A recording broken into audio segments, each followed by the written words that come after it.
A lot of people have New Year's resolutions, and most of you want to get in better shape for the New Year's. That makes a lot of sense because the average American is over 17 pounds overweight. I'm going to give you some tips, some tricks, getting the best shape of your life in 2025 faster than you ever thought possible. I'm well suited to give you this advice because I have been a personal trainer for about 26 years. I've trained literally thousands of people, both in person and online. And the advice I'm about to give you will work for all mammals, possibly amphibians and reptiles, but I've never trained one of them. So it's just speculation. I don't care if you got some genetic predisposition. I don't care if you got some sort of food addiction. I don't care what kind of wacky shit you got going on. This will work for you if you follow my advice. It may be more difficult if you have some sort of crazy food addiction, but that's like less than 5% of the population. Most of y'all just need to put the motherfucking candies and cakes down. You ain't got food addiction. You just a fat boy, and we're gonna fix that for you. The beauty of fat loss is that it's all math. People ask what kind of food you should eat or what kind of exercises you should do, blah, blah, blah, blah, blah. No. It's all math. It's way simpler than you think. And I'm going to break it down for you and help you make it super simple to understand. There's a few things you're going to need to make this happen. One, you're going to need a cellular phone. Android or Apple, both work fine. I prefer Apple, but if you are a dork, you can get an Android. I'm just joking, Androiders. I have an Android too. I got both. I don't live a life of scarcity, man. I don't have to choose. I get them both, baby. I'm rich. Anyway, then you want to get some sort of fitness tracker. The Apple Watch, I think, is a fantastic device. This is an Apple Watch Ultra in titanium series 2, but you can also get a Samsung watch or a Fitbit, a Whoop,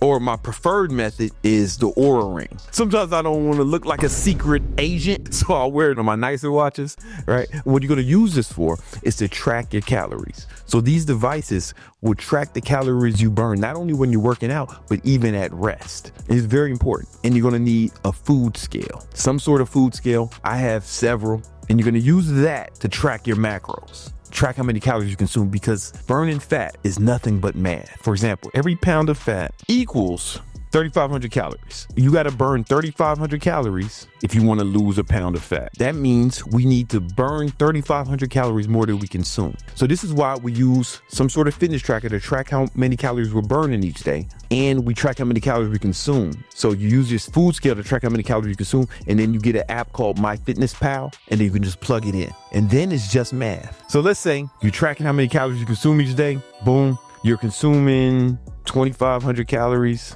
a day, doing that each day, boom, and you're tracking it. If you're not tracking, you're slacking. And you know you need to be in a 500 calorie deficit, so you're burning 3,000 calories per day. Then you burn 3,500 calories or a pound of fat, all right? It's lit. Let's say you want to burn 2 pounds of fat. That's just 7,000 calories. Well, that's just math too. So you got two options here. You can eat less or you can train more. Eating less is going to be easier. So we'll just put that there. So let's say you cap your calories at 2,000 calories per day. Boom. You lose 2 pounds of fat in this week because you burned 7,000 calories. It's just math. It's a lot simpler than you think. Here's where you may fuck up. For one, these fitness trackers are not 100% accurate. So what you're going to have to do is you're going to have to weigh yourself every week. And if you're not losing weight, maybe you're not burning as many calories as you think. Then you increase the amount of calories you're burning or decrease the amount of that you're intaking. And you just start to calibrate and then see what's working. The next thing you need to do, you have to track how many calories you consume each day. And now I keep the food scale with me everywhere I go. So you can watch any of my videos, day in the life videos. I always have my food scale with me. I have sling bags on me and I keep the scale in there. And even at restaurants, I'm at nice restaurants, I'm at parties, I was on my boys' yachts over the weekend tracking my calories. It's a little strange at first and people may look at you weird, but whatever, fuck them, right? I'm at fancy restaurants, expensive restaurants, and I'm tracking my calories. So you're gonna have to track it, and you can't order anything that you can't track. So people ask me sometimes, man, what if I'm eating like a casserole and I don't know what it is? How do I track? Don't eat that shit. But my wife cooks this stuff Finn, I can't track my wife cooks, man. Tell that bitch to get her shit together, man. You the man of the house or not. Say, hey, hold on, don't cook that shit. Or start a fight with her, storm out, and go get your own food with your girlfriend. Or just get a divorce, man. That bitch don't want to support your goals, man. Fuck her, man. If she's not on your side, then she's a op. Fuck that bitch. I don't order shit that I can't fucking track. If I can't find it in MyFitnessPal, I don't eat it. Right now, it's easy for me because I do the ketogenic diet, so I'm eating a lot of steak, and you know that's on the menu, right? It tells you how many ounces it is on the menu. So if I just eat the steak and I don't get no sides, then I don't need my scale. But when I go to the steakhouse, I don't have to weigh the steak typically, but I will like weigh the size, you know, get this cream spinach. I'll dump that shit on the scale. That's going to be the difficult part. It's actually tracking your calories, and not everybody's down to do it. Now, I will show you some alternative methods of losing fat if you don't want to track calories. But before I do that, if you don't mind tracking your calories, if you're tough enough to track your calories, if you click the link in the description, I got something called the Victory Vision Planner, and in there is a spreadsheet much like the one I showed you, but it's a little more comprehensive. It has forms in it, so you could just put in how many calories you burn each day. Remember, just look at your Apple Watch or Ring Fitbit or whatever it is you're using. Put in how many calories you consume each day. You can also put your protein and other stuff, and it's 100% free. Link in the description. You don't even have to put your email in there or nothing, right? It's right there, and that's going to make tracking your calories way easier. Let's say you don't want to track calories because you a bitch or something. I'm going to show you another way, but you're going to hate that too. There's two other methods you can do if you don't want to track your calories. These are only two things I've seen work. One is intermittent fasting, and there's different kinds of intermittent fasting, but I'm going to be talking about having a 16-hour fast and a 8-hour feeding window. The reason that typically works for people is for two reasons. One, it's difficult to eat in a caloric surplus, meaning eat more calories than you burn in that 8-hour feeding window. You will almost have to try to do it. Now, especially if you're mindful and you're trying to eat healthy during that time, you're not just say, hey man, my fucking feeding window's open, man, fucking, I'm gonna eat this whole thing of ice cream. As long as you're not an asshole about it, you should be in a caloric deficit. So what that looked like for me, I did that for 5 years in a row before I went keto. And what I did was I wouldn't eat until 3 p.m. That would be my first meal. So before 3 p.m., I just had non-calorie drinks, water, coffee. Coffee has very little calories, right? But black coffee, you don't put no sugar, no cream in it, or pre-workout. That was kind of my preferred method. A lot of people like black coffee, but I kind of graduated to just pre-workout because it has way more caffeine. And the caffeine kind of blocks your hunger and gives you energy because you ain't had no food. So I had my first meal at 3, and I had my last meal around 10 or 11-ish, right? It wasn't like a strict 16-8, you know. I would only eat during that window. And most people, they can make that happen and they just don't eat as much, and they're in pretty good shape. I did that for years. That's method number 1. And you can typically lose weight without having to track your calories. The next method, for those of you who don't want to track your calories, is something I've been doing even before I went keto. Before I did intermittent fasting, this is what I would do for a long time. You know, every time I wanted to cut, basically in my 20s. And I've also used this to train a lot of, you know, people who I knew I couldn't get them to track their calories, and I knew I couldn't get them to fast. I would have them do this. They could eat meat, eggs, cheese, nuts, and green leafy vegetables. So when I say green leafy vegetables, I mean you can eat motherfucking spinach, kale, maybe some Brussels sprouts, but you can't eat fucking potatoes or vegetables. No. It's not green and it's not leafy. Only eat green leafy vegetables. What about fruit? Nah, man, you don't need fruit. There is enough vitamins from the green vegetables. You'll be fine. So it's basically kind of keto without calling it keto, because I was doing this before keto was cool. Before I was even intermittent fasting, I would do this in college in the early 2000s when I wanted to cut. Every time I trained somebody and they weren't going to track their macros, I was like, all right, you're going on meat and vegetables, homie. And they would always lose weight, because these foods, except for the nuts and the cheese, these foods are not calorically dense. At least not as calorically dense as rice, pasta, and all those things. There's nothing wrong with carbs. I'm not saying carbs are evil. Calm your goofy ass down. I know you want to fucking spaz out about it. You need carbs. Whatever, loser. If you want to eat carbs, then you got to either do intermittent fasting or you got to track your macros. This is for people who don't want to do either one of those. If you track your macros, you can eat fucking anything as long as you're getting the right amount of calories. If you want to eat carbs, but you don't want to track your macros, then you have to do intermittent fasting. If you don't want to track your macros, but you want to be able to eat all day, then you got to go on meat, cheese, and vegetables. You got to pick one of the three diet options. Number 1, track calories. 2, intermittent fasting, 16-8. 16-hour fast, 8-hour feeding window. 3, meat and veg. All right. Those are your options, right? Now, if you track your calories, you can eat anything as long as it's the right amount of calories. If you do intermittent fasting, you can eat anything for 8 hours. Within reason. It's not a challenge, asshole. You can still fuck this up, right? It's not a fucking challenge. Just be fucking reasonable. Meat and vegetables, you can eat anytime, but there's some limitation. Hey, asshole, this is not a fucking challenge either. Say, oh, can I get fat off meat and vegetables? You can't.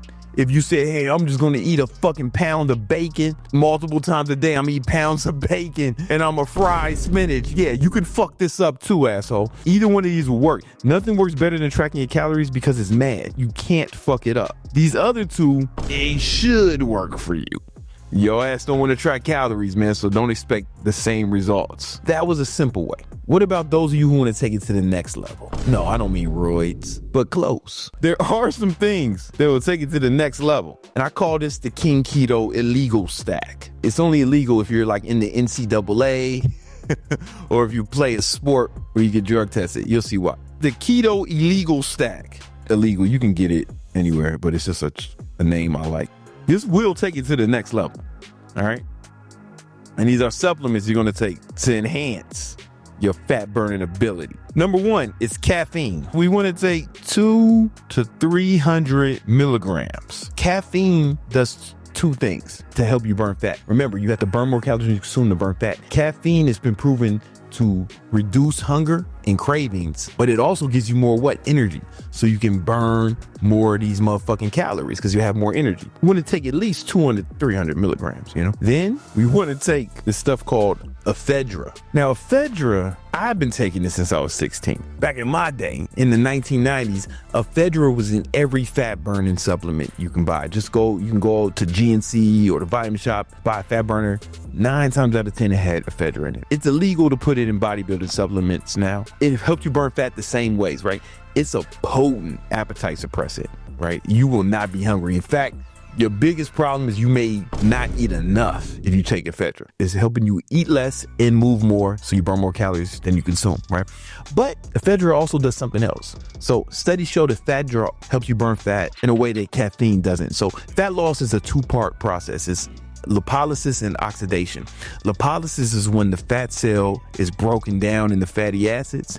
Oxidation is when your body uses those fatty acids for energy. Studies show ephedra helps induce lipolysis, right? Which is the first part of burning fat. But it's going to give you energy, so you'll be able to burn off them fatty acids. Now, you can't get ephedra in bodybuilder supplements. I think some kids died or some shit. Some fucking shit happened, right? They was doing something wacky and they died. But you can get it, Bronc Aid. In America, you go to CVS or Walgreens or whatever, any drugstore, and you just go to the pharmacist and you got to give them your ID. So they make sure you're not out here breaking bad or something. I don't know if motherfuckers are making meth out of it or something.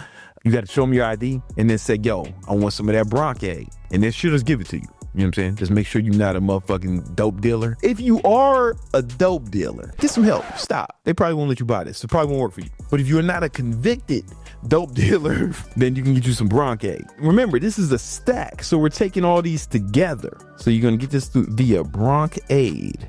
You just take 1 pill. And then the next one is this shit called Ketone Aid. Now, this shit tastes like gorilla piss. It's different than the ketone powders you get, because the ketone powders are ketone salt. This is what's called a ketone ester, which is fucking different. It's way stronger and it's way more potent. You take yourself a cap full of Bronc Aid. I never drank the piss of a gorilla, but if I had to imagine what it tastes like, this is it. Or maybe if you ever see a dumpster leaking, that's what I imagine this tastes like. Dumpster juice. You want to take a capful of his dumpster juice, 1 to 2 capfuls. Now, what this does for you, it gives you a ton of energy. So basically, especially if you're doing intermittent fasting or if you're doing the meat and veg, diet, right? You don't have to be on keto to do this, but you're kind of on keto if you're doing the meat and veg diet. And during this 16 hours, what do you think your body's running off of? Yeah, ketones, right? Or it should be. It doesn't have glucose. Your body is not running off glucose. When you're on a traditional Western diet, you're eating carbohydrates, your body converts carbohydrates into glucose or glycogen. And that's your body's primary fuel. In the absence of carbohydrates, there's no what? Glucose, or at least not as much. So then your liver starts to produce these things called ketones, and those become the new fuel that your body runs off of. That's where the ketogenic diet comes from, right? You're running off ketones as opposed to glucose. The ketone esters, your body views them as another fuel source. They view them like ketones, right? So what this does is when you're fasting, or if you're just on this meat or vegetable diet, what happens is, especially when you're trying to get used to it, you might feel weak. You know, it takes a bit of adjustment to get used to either one of those. If you take the ketone aid during that time, boom, now your body has a new fuel source. And you can take this even if you eat carbs. Like, even if you're eating carbs and you're tracking your calories, having an additional fuel source is going to give you more energy. If you take ketone esters, you will have an additional fuel source, so you'll have more energy. And they help reduce hunger. One of the main reasons people typically lose weight on keto is, one is the food is less calorically dense, but it blunts hunger. This will like get rid of most of your cravings and give you more energy, a lot of energy, even if you're eating carbs. Remember, this is a stack, so we want to take these together. 200 to 300 milligrams of caffeine, 1 Broncaid, get the right amount of ephedra, 1 to 2 caps of ketones. Do that 2 to 3 times a day. People say that's too much caffeine. No, you just a pussy, man. All right, go Google it right now. The lethal dose of caffeine is 10,000 milligrams, right? If you took this 3 times a day, you'd only have 900, less than 10% of the lethal dosage. That ain't even gonna come close to killing you unless you a baby. If you fucking die from this shit, that's just natural selection, brother. That's just Darwin trying to stop you from passing on your inferior genes. Go. So basically, you got 3 diet options. Choose your own adventure. If you're going to track calories, I highly suggest you download the Victory Vision Planner so you can start tracking it. That's what I track it in mine. No matter what, if you want to take it to the next level, get this keto illegal stack. This is not going to work if you're under 18, because I don't think you can buy this if you're under 18. Listen, you'll get ripped super fast, super easy. If you want some more help with this, I have a free fat loss guide. I'll put the link in the description. You can get that right now. All right.